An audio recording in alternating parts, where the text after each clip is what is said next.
Using a drone to give yourself some additional photography and video options is a consideration lots of people think about as they get more and more into their hobby or perhaps consider some income-producing activities. In this video, we'll discuss some of the things you'll need to consider as you plan to add a drone to your toolkit.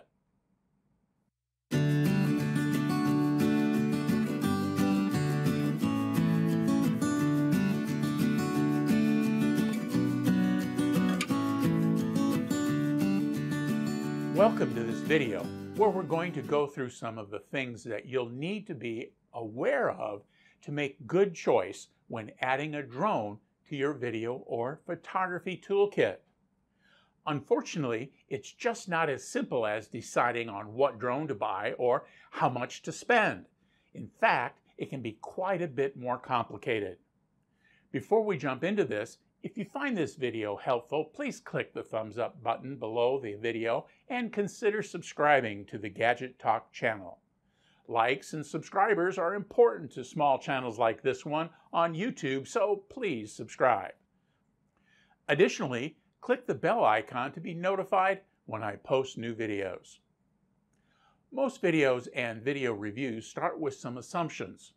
In this video, I'll be assuming you know very little about recent requirements surrounding flying quadcopters and camera drones, and that as a beginner, starting out with an inexpensive camera drone can be a good way to try before you buy, to make sure a camera drone will do for you what you hope. An inexpensive camera drone will likely not provide the quality of video necessary for higher-end video projects, but using one to learn to fly and for learning how to set up your shots can be an economical starting point before going out and investing thousands or more dollars in a high-quality camera drone. So, with those assumptions spelled out, let's take a look at a couple of areas you'll need to address. This first area is government regulations.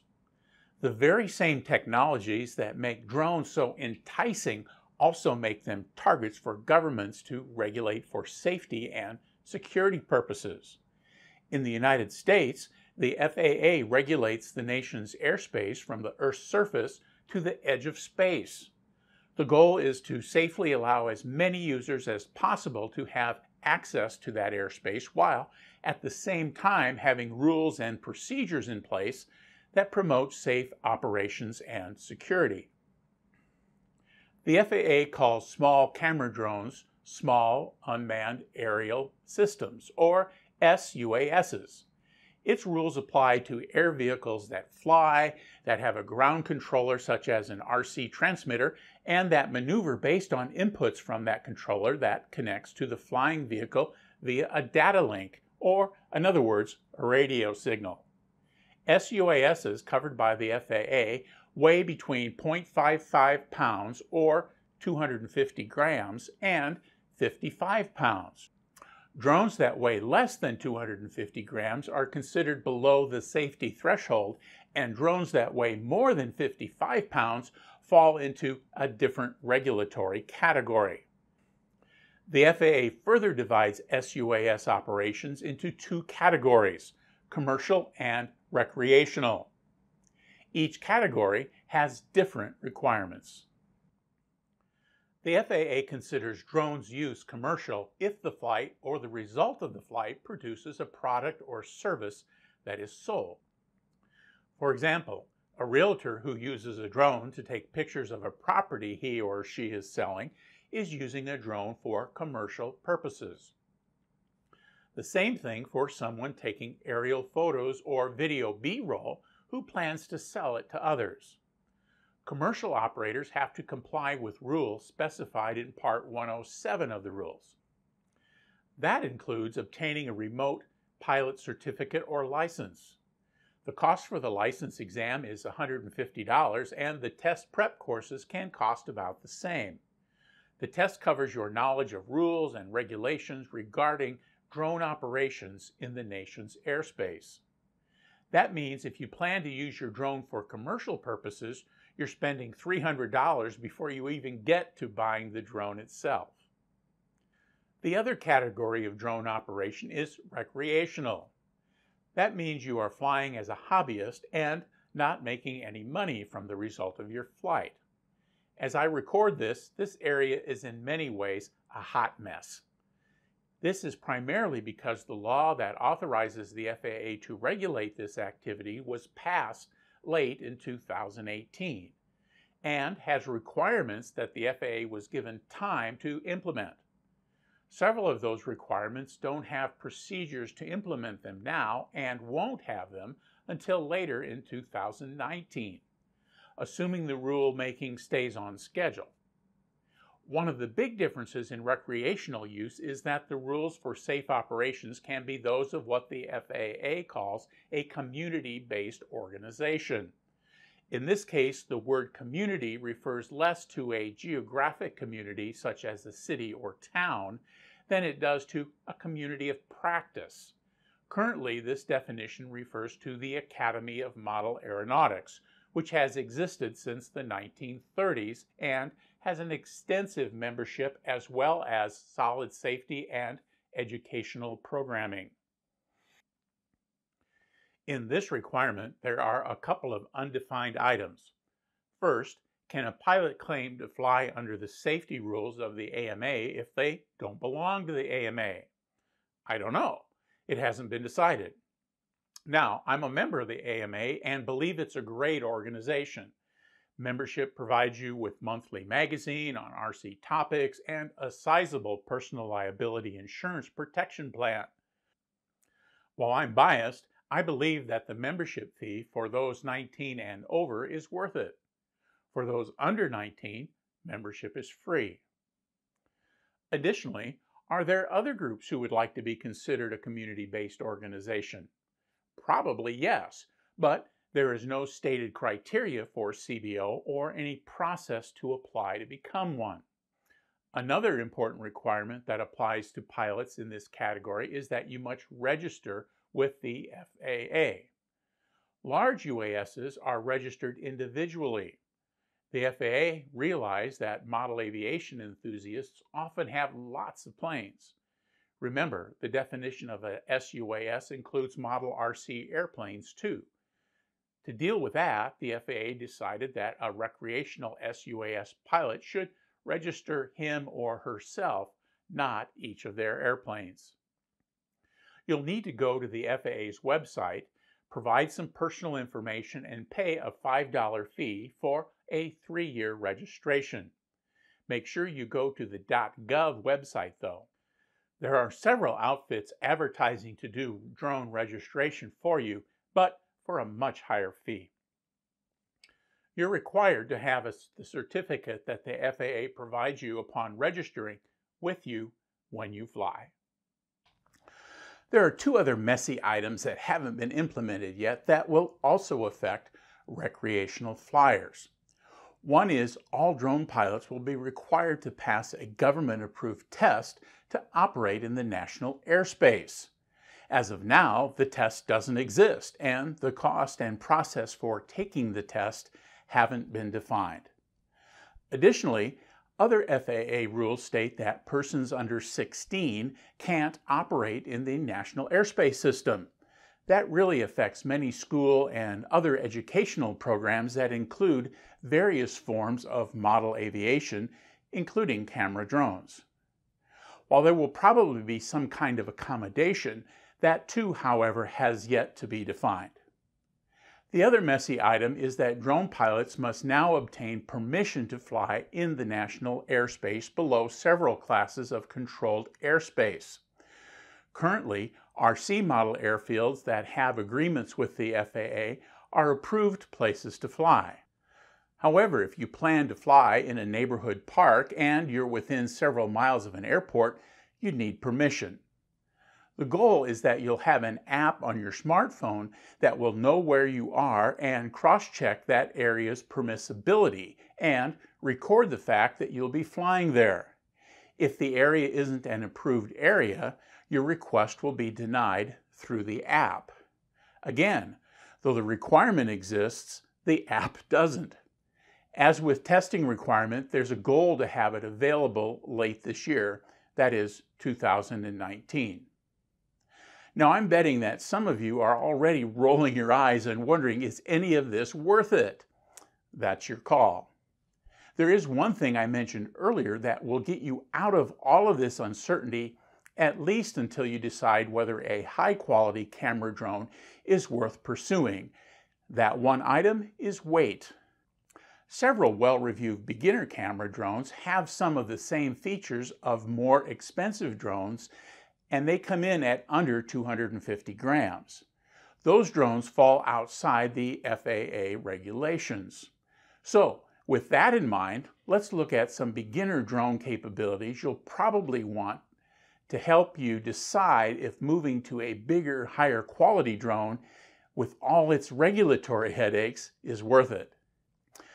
Keep in mind, as we take a look at some of the features you'll want on your small camera drone, you need to recognize that while technically the same features as found on large expensive drones, they are often scaled down or less capable than those same features on the big drones. That shouldn't be a surprise. What these scaled down features will allow you to do is to learn to employ your drone as part of your video toolkit and to develop some basic skills in planning creative shots and understanding the basics of scene setting from an aerial perspective. Let's take a look. It's important to note that almost none of these features existed on drones in the 100 to 200 price range just a couple of years ago. It's truly amazing. First, and the most basic capability, is GPS. Having onboard GPS gives your drone the capability to employ some of the other features in this list. GPS is the foundation of many of the capabilities. At its basic level, GPS allows your drone to hover over a specific point and to make adjustments to deal with the wind. Next is altitude hold. Many drones have a barometric basis for maintaining altitude. This allows you, the pilot, to spend your time focusing on your video or photography and less on flying the camera drone itself. GPS and barometric altitude hold can provide very precise drone positioning. Geopositioning is a concept that includes several desirable features. For the new pilot, setting a geofence that limits the distance from the pilot and the drone's altitude can be a valuable tool when learning to fly. This feature helps eliminate drone flyaways and subsequent loss. With the geofence set, when the drone reaches the limit, it will either stop or return to the center of the defined area. This feature is related to the drone's underlying GPS function. Another geopositioning function is often referred to as waypoint flying. When using a smartphone app associated with your drone, you can use a map display on the touchscreen to identify waypoints on the route you want your drone to take. When you initiate the waypoint flight, the drone will fly from point to point until reaching the final waypoint where it will stop and hover. Auto land and auto return are also geopositioning functions. With these functions, the drone will return to its takeoff point when certain criteria are met. Usually, this includes auto return on the loss of transmitter signal, auto return on low voltage from the battery, and auto return and auto land when a button on the controller is pressed.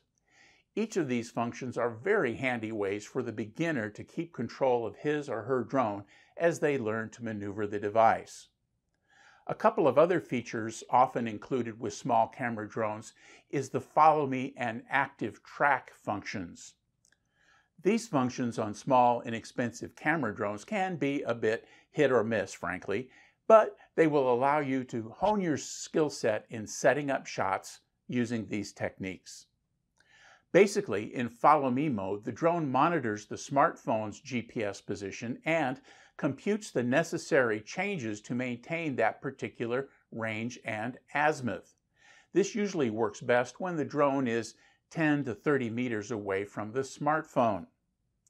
With the active tracking mode, the drone also uses images from the camera's image processor to try to hold the image you select in the camera's frame.